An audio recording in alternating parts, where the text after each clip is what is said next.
Lebanon Selatan, serangan ditujukan ke sejumlah lokasi Hizbullah. Korban tewas mencapai 569 jiwa. Serangan udara dilakukan Israel ke wilayah Lebanon Selasa malam. Militer Israel menargetkan sejumlah lokasi Hizbullah, termasuk fasilitas penyimpanan senjata yang memicu ledakan.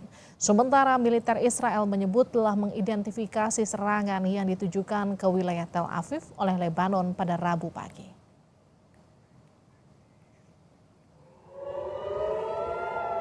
Militer Israel mencegat rudal yang diluncurkan Lebanon ke Israel Tengah pada Rabu pagi. Ini merupakan salah satu rudal yang menembus Israel dari Lebanon. Meskipun wilayah tersebut sering diserang oleh rudal yang diluncurkan dari Gaza pada awal perang, ketegangan antara Israel dan kelompok militan Lebanon Hizbullah terus meningkat selama 11 bulan terakhir. Kekhawatiran warga Lebanon terus meningkat. Jumlah korban tewas akibat serangan Israel di Lebanon naik signifikan. Tercatat hingga saat ini korban jiwa mencapai 569 jiwa. Sementara korban luka 1.835 jiwa.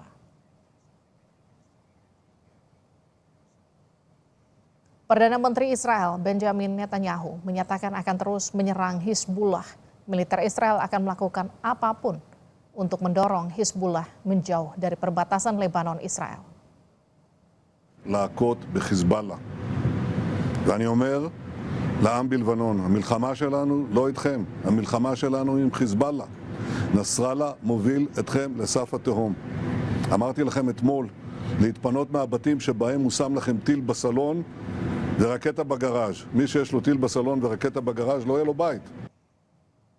Eskalasi serangan Israel ke Lebanon meningkat dan menyebabkan 569 jiwa tewas. Bagaimana perang ini bergulir dan nasib WNI yang masih ada di Lebanon. Kita akan berbincang dengan Yosi Aprizal, Ketua Ad Interim KBRI Beirut.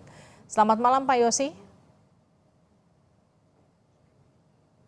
Selamat malam. Selamat malam. Kita juga akan sapa Hasibullah Satrawi, pengamat Timur Tengah. Selamat malam. Selamat malam, Mbak. Baik, saya ke Pak Yosi dulu. Pak Yosi, jadi kondisi terkini WNI termasuk pasukan penjaga perdamaian kita di sana aman, Pak Yosi? Alhamdulillah aman semua, Mbak. Baik, ada berapa WNI kita di sana dan bagaimana upaya evakuasi WNI untuk sejauh ini, Pak Yosi? Baik, pertama-tama mungkin kita sampaikan dulu bahwa pemerintah kita sudah sigap dalam menyikapi perkembangan karena tidak ada indikasi perbaikan kondisi. Kita sejak 4 Agustus sudah tetapkan siaga 1 dan kita sudah mulai berangsur melaksanakan evakuasi bagi warga. Itu sudah 3 gelombang. Total sampai saat ini sudah 25 orang warga negara Indonesia kita pulangkan ke tanah air. Nah, saat ini kami sedang mempersiapkan evakuasi berikutnya. Nah, di luar dari itu, saat ini kami mencatat masih ada 155 orang warga negara Indonesia yang berada di Lebanon. Ini sedang tentu kita akan terus pantau terus keberadaan mereka untuk memastikan kondisi mereka dalam baik-baik saja kondisi mereka. Baik, Pak Yosi, 155 ini sudah melapor ke KBRI di mana lokasi mereka, apakah kemudian berdekatan atau berpotensi berada di dekat lokasi serangan?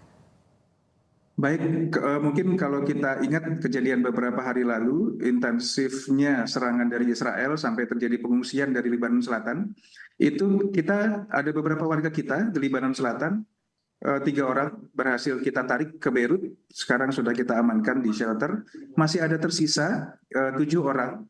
2 orang itu bekerja di Badan PBB, kondisi mereka aman, ada satu di Unifil, ada satu di UNHCR, maaf. Ada satu UNHCR, satu di markasnya Unifil, kemudian 5 orang lagi itu ada 1 ibu dan 4 anak yang kebetulan menikah dengan warga Libanon, itu pekerja di kontingennya Spanyol dan kondisinya mereka juga baik untuk yang di Lebanon Selatan. Okay. Kemudian yang lain tersebar, mayoritas itu warga negara kita yang menikah dengan warga negara setempat dan juga pelajar.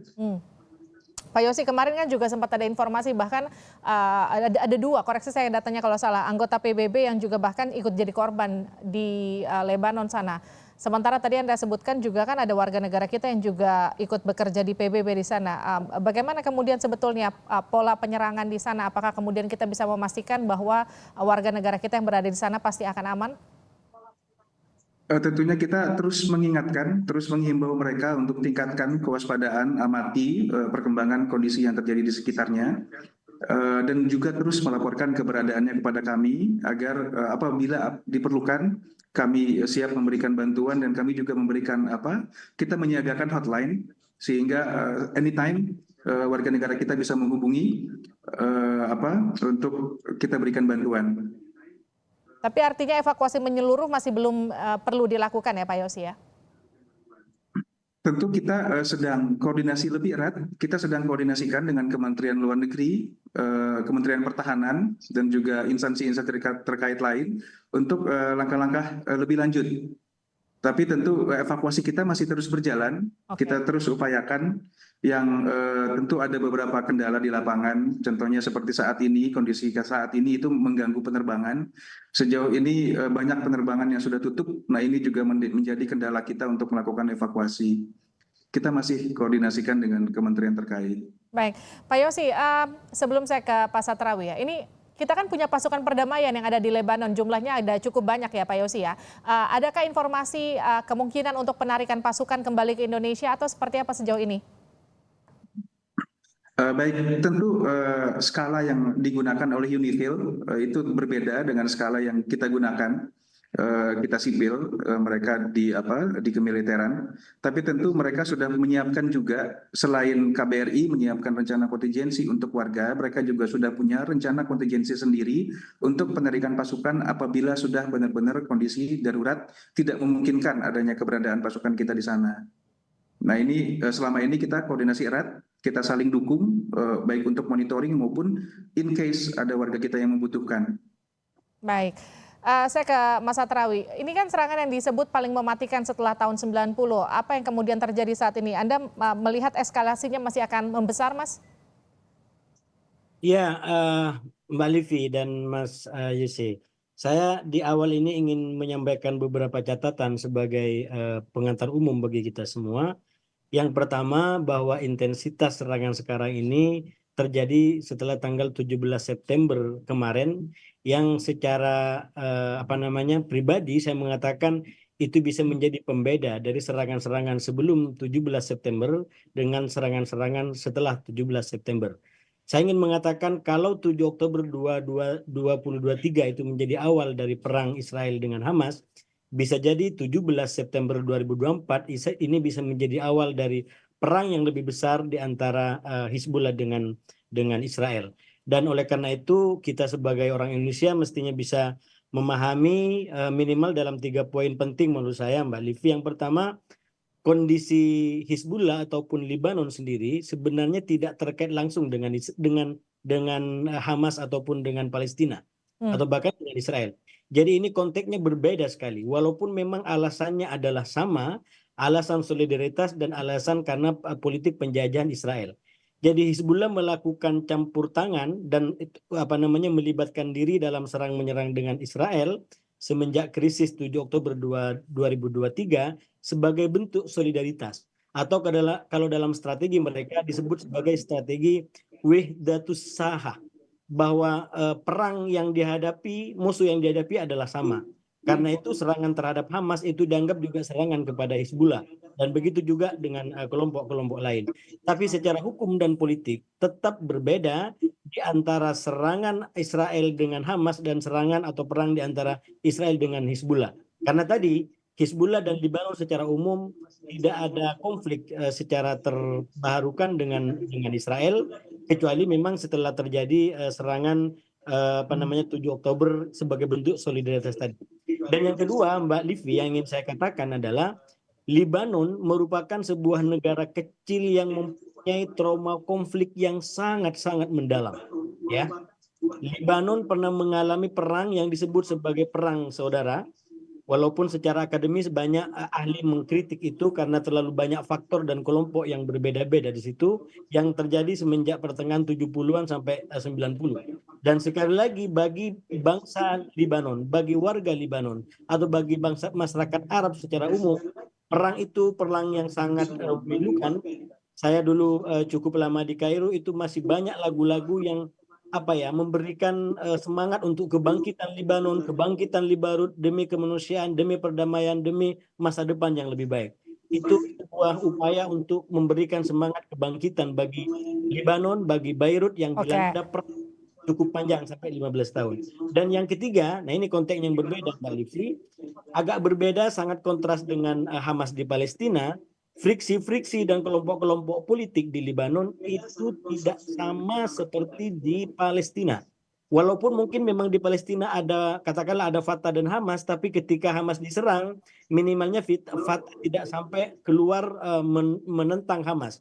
Tapi saya lihat di Libanon bisa jadi pemandangan berbeda karena tajamnya dan banyaknya kelompok-kelompok politik. Dan itulah yang kemudian menjadi faktor dalam perang panjang disebut perang saudara yang terjadi beberapa tahun yang lalu.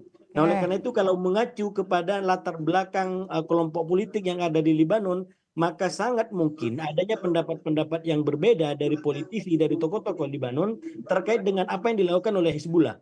Apakah warga Libanon mau semua untuk turut serta di bumi hanguskan oleh Israel? Karena logika saya bilang tadi satu medan perang bagi Israel, yaitu ketika Israel menyerang Hamas itu dianggap juga menyerang Hizbullah. Apakah akan diikutin semua oleh warga Libanon? Misalkan ini salah satu pertanyaan yang saya yakin warga Libanon juga punya pendapat yang berbeda-beda.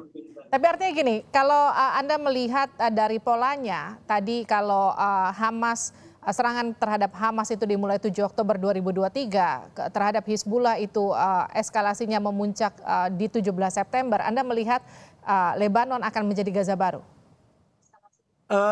Sangat mungkin iya. Sekarang sebenarnya sudah berada di ambang itu. Jadi 17 September 2024 itu adalah fase di mana meningkatnya atau terbukanya front secara langsung di antara Hizbullah dengan Israel.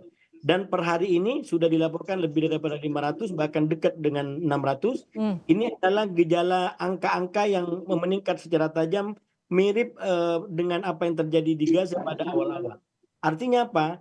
Kalau tidak ada upaya-upaya yang maksimal dari para pihak, dari negara-negara dunia, dari sistem dunia, untuk memaksa terutama Hizbullah dan juga Netanyahu untuk tidak semakin meningkatkan eskalasi ini, bukan tidak mungkin ini akan semakin terjadi yang disebut sebagai eskalasi konflik di Timur Tengah, dimulai dari konflik Gaza dengan Israel, lalu berlanjut menjadi konflik Israel dengan Lebanon.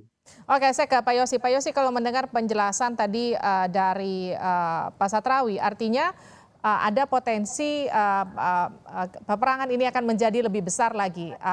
Sejauh ini bagaimana kemudian koordinasi dengan Kemenlu terkait dengan upaya rencana untuk penarikan WNI kita dari sana, evakuasi secara besar-besaran? Kalau melihat potensinya seperti itu, banyak tadi Anda juga sempat katakan beberapa penerbangan atau bandara yang sudah tidak bisa berfungsi di sana. Baik, jadi tentu yang pertama kita mengharapkan warga negara kita bersedia dievakuasi saat ini. Saat ini kondisi relatif kita bilang masih sangat mudah untuk melakukan evakuasi. Kita harapkan bersedia saat ini. Apabila dalam kondisi yang sudah sangat darurat, kami, Kementerian Luar Negeri, Kementerian Pertahanan, dan kementerian terkait lain, kita sudah menyiapkan rencana kedaruratan beberapa moda untuk evakuasi. Jenis kendaraan yang akan kita gunakan, mulai dari apabila masih menggunakan pesawat ataukah kapal laut, atau bahkan kita sudah juga menjajaki beberapa opsi jalur darat ke negara-negara terdekat. Tapi tentunya kita tekankan, kita harapkan warga bersedia untuk dievakuasi saat ini, tidak menunggu nanti kondisi sudah pecah, sudah sulit sekali untuk bergerak, baru kita bersedia untuk evakuasi. Ini tentu kondisinya akan sangat sulit. Itu yang mungkin kita harapkan kepada warga kita untuk terus mempertimbangkan kembali posisi mereka saat ini. Baik, terima kasih Pak Yosi, terima kasih Mas Satrawi telah bergabung bersama kami di Sapa Indonesia Malam. Sehat-sehat Mas Yosi di sana bersama warga negara Indonesia, kita ada 155 orang yang masih ada di Lebanon.